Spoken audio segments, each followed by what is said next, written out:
Romantic bye. భార్య మిమ్మల్ని వదిలి పుట్టింటికి వెళ్ళిపోయిందని ఉక్రోషం మీకు. బాగా మిస్ అవుతున్నారు. ఆ ఉక్రోషం ఆపుకోలేక అక్కసు వెళ్ళగక్కడానికి నాకు ఫోన్ చేశారు. అంతేనా? రే, నేను మిస్ అవడం ఏంట్రా? అంత లేదు ఇక్కడ. నేనెవరిని మిస్ అవను. మిస్ అవ్వకుండానే ఎప్పుడూ లేని నాకు ఫోన్ చేసి నిద్ర రావడం లేదురా అంటున్నారా? ఫోన్ చేసి నాతో ఏడ్చే బదులు ఆ ఏడిపోయేదో మీ ఆడుకే ఫోన్ చేసి ఏడవచ్చు కదా. ఎన్నిటికి వస్తారు ఏంటి, ఇక్కడ ఒంటరిగా ఉన్నాను అని. రే, ఏంట్రా బాస్ని పట్టుకుని ఏడవద్దు గేడవద్దు అంటున్నావు?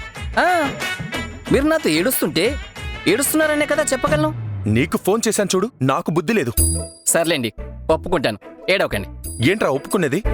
ఏదో మీకు బుద్ధి తక్కువ అన్నారు కదా, ఆ మాట ఒప్పుకుంటున్నాను నేను. రే, నేనేదో మాట వరుసకి నాకు బుద్ధి తక్కువ అంటే దాన్ని నువ్వు కన్ఫర్మ్ చేస్తావురా?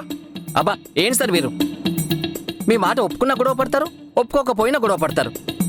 అసలు నిజంగానే పనుండి పుట్టింటికి వెళ్ళారా, లేకపోతే మీ మీద అలిగి పుట్టింటికి వెళ్ళారా? నా మీద అలగడానికి ఏముందిరా?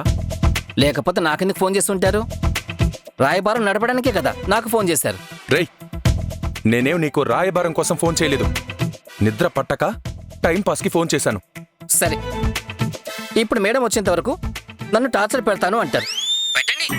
ఇంతకీ మేడం ఎన్నింటికి వస్తారో చెప్పండి. ఆ టైం వరకు మెంటల్గా నేను ప్రిపేర్ అవ్వాలి కదా. ఎవరికి తెలుసు ఎన్నింటికి వస్తారో. ఏంటి నాన్న అలా చూస్తున్నారు? ప్రతి ఒక్కరికి జీవితంలో ఒక్కన్న తల్లే ఉంటుందమ్మా. కానీ నాకు ఇద్దరు తల్లులు అనిపిస్తుంది. ఒకరు నన్ను కన్న తల్లి, రెండు నేను కన్న తల్లి. ఏంటి నాన్న నన్ను అలివేనితో పోల్చేశారు? మీ నాన్న చెప్తున్నది అక్షరాల నిజమేనే. మీ నాన్న నా కడుపున పుట్టి పెరిగాడు.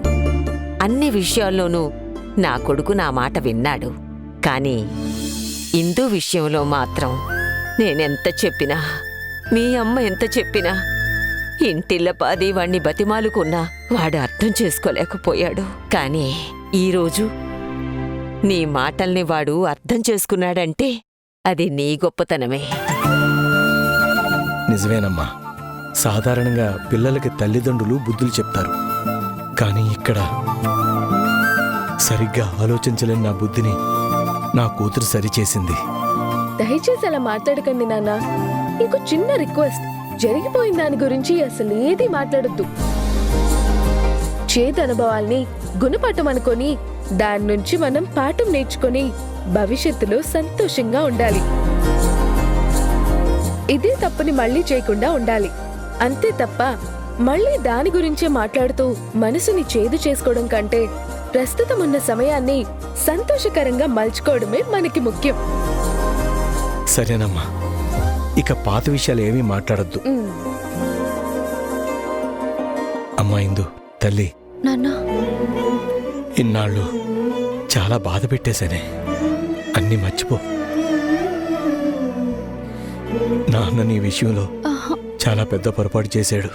కఠినంగా వ్యవహరించాడు. మనసులో ఏం పెట్టుకోకు. నాన్న, ఇప్పుడే కదా మధు జరిగిపోయిన దాని గురించి మాట్లాడొద్దని చెప్పింది. మీరు సరే అన్నారు, వెంటనే మళ్ళీ ఇలా మాట్లాడుతున్నారు. లేదు తల్లి, నీకు నా వల్ల కలిగిన నష్టానికి నేను ఎన్నిసార్లు క్షమాపణ చెప్పుకున్నా తప్పులేదు. నాన్న, దయచేసి అలా మాట్లాడకండి నాన్న. మొదటగా తప్పు చేసింది నేను. మీరు ఈ స్థితికి వచ్చేలా చేసింది నేను. దయచేసి ఈ విషయాన్ని ఇంకా పక్కన పెట్టండి. మళ్ళీ మళ్ళీ అదే మాట్లాడుతున్నారు. అవునరా రామా, ఈ పూట అందరం సంతోషంగా ఉన్నాం. ఈ సంతోషం ఎప్పుడూ ఇలాగే ఉండాలి. ఏ దుష్టశక్తి కళ్ళు మన మీద పడకూడదు. ఏ దిష్టి కళ్ళు పడ్డాయో మనం ఇన్నాళ్ళు చాలా బాధపడ్డాం. సరే నాన్న, బాగా ఆలస్యమైంది, నేను బయలుదేరతా. అక్క, ఇప్పుడు నువ్వు వెళ్ళాలా? వెళ్ళాలి కదే. ఏ, నేను అత్తారింటికి వెళ్ళకూడదా? నువ్వు అత్తారింటికి వెళ్ళు, కానీ ఈ ఒక్క పూట నువ్వు ఇక్కడ ఉండొచ్చు కదా.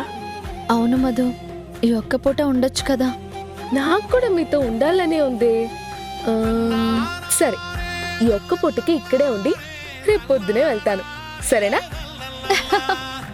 మా అక్క అంటే